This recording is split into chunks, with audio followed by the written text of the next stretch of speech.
What's going on, my broskiis? My name is Toadski, back again, here to bring you guys yet another One Piece Treasure Cruise video, and today we're making another video for the new Luffy. So we've made a couple videos about all the New Year's legends at this point, aside of course from the 6+ waifu character, which of course is paid walled behind a stupid Sugofest banner, but I digress. We're here to talk about Luffy. Now, once again, like, we've used Luffy against a couple of different pieces of content. I'm actually going here and using him against a training forest, which I haven't completed a training forest in such a long time.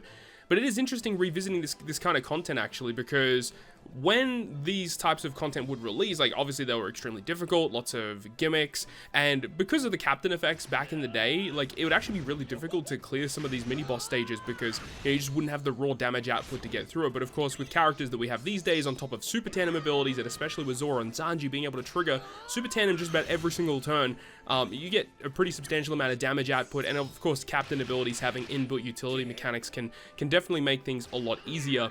But, you know, through utilizing Luffy a few times, there's definitely, like, a major issue that I do find with the character. I think this character is very fun to use and has a lot of really cool abilities that I think people will continuously use throughout the following year. But the main issue that really comes down to it is that his captain ability just doesn't really provide enough for your crew. Yes, it is probably the hardest hitting character in the game as a captain. Being able to provide nearly a 7x multiplier, if you have everything set up correctly, is absurdly strong. But in order to secure that kind of multiplier, you have to jump through like 10 different hoops to get it to work properly. So the big issue is having to activate up to 4 super type effects in order for his captain ability to be at max capacity.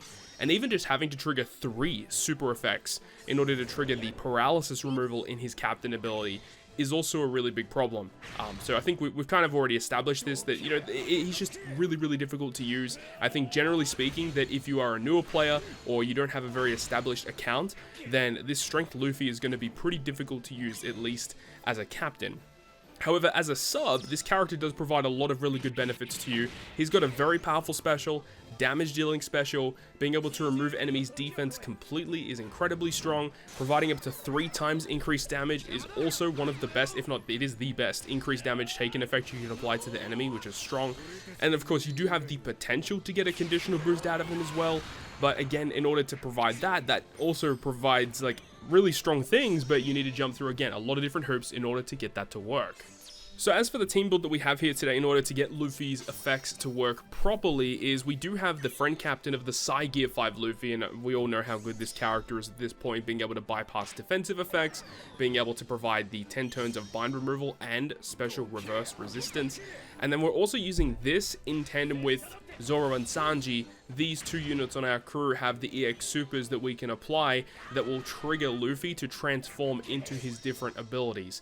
So that all works pretty well, and I will say that I probably could have added a few supports to make the team a little faster, a little bit more efficient, but it does still get the job done because we were able to stall a couple turns to get rid of a couple of debuffs that I did overlook, but really wasn't that big of an issue, all things considered.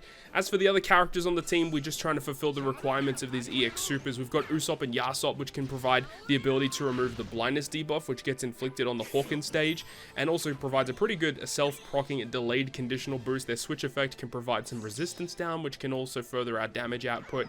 And then the Quick Momo is what we're using as our final character, which can just be able to use his special to remove the defense.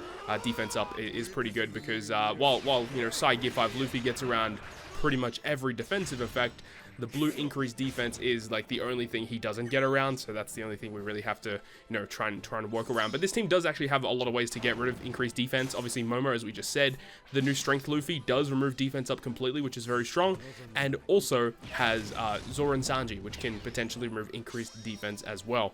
And another thing that I did kind of overlook with Luffy's abilities as well is that he does have territory, and I think a lot of people are overlooking territory just as a mechanic because it actually can provide some pretty serious increased damage just for free. Of course, the only real downside to territory is that you need to have a full team of one specific class in order to make full use of this mechanic, and unfortunately for Luffy, his territory is for the fighter class only. So that really does hurt him just across the board because fighters are one of the worst classes in the game, just in terms of damage, utility, everything. Of course, a lot of good Luffys in the game are fighter characters, but it's the fact that they mainly focus on their secondary class of Free Spirit or Powerhouse or whatever it may be.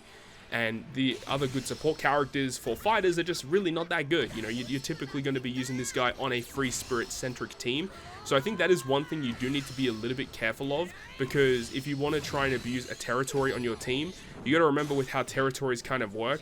I do believe that, you know, if you have multiple specials with territory, whichever one you activate last is going to be active if there are equal amount of turns left. So just be very cautious if you do plan to use this in high damage content with other characters that have territory abilities.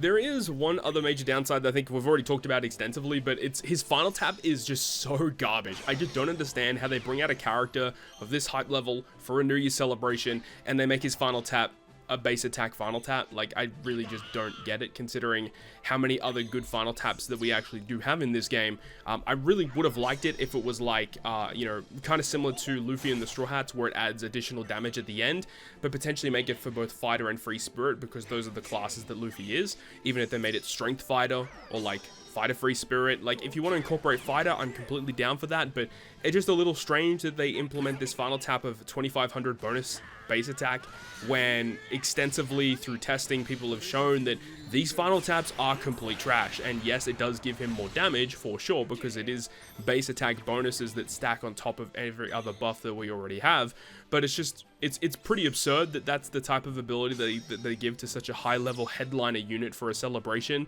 So I do think that's a massive missed opportunity, that they could have definitely given him a much more powerful ability. And if they gave him a more powerful, more potent potential ability, it would incentivize people to actually pull more copies of this character. But considering the way the character is currently designed, I don't think too many people are going to go that crazy to try and pull dupes of this unit to level up that potential ability. But that is going to wrap it up for me, guys. Thank you so much for watching. Once again, leave your thoughts and opinions about this Luffy down below in the comment section.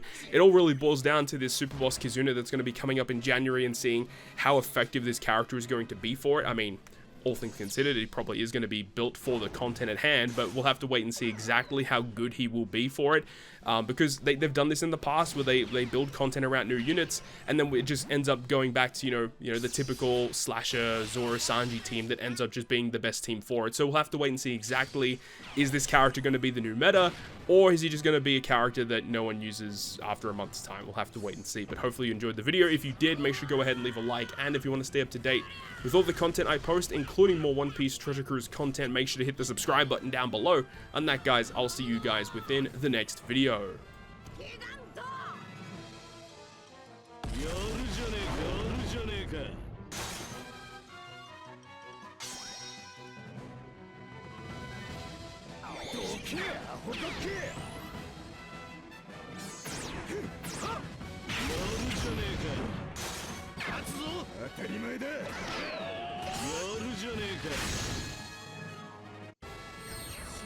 笑われていいやつなんているはずがねえ。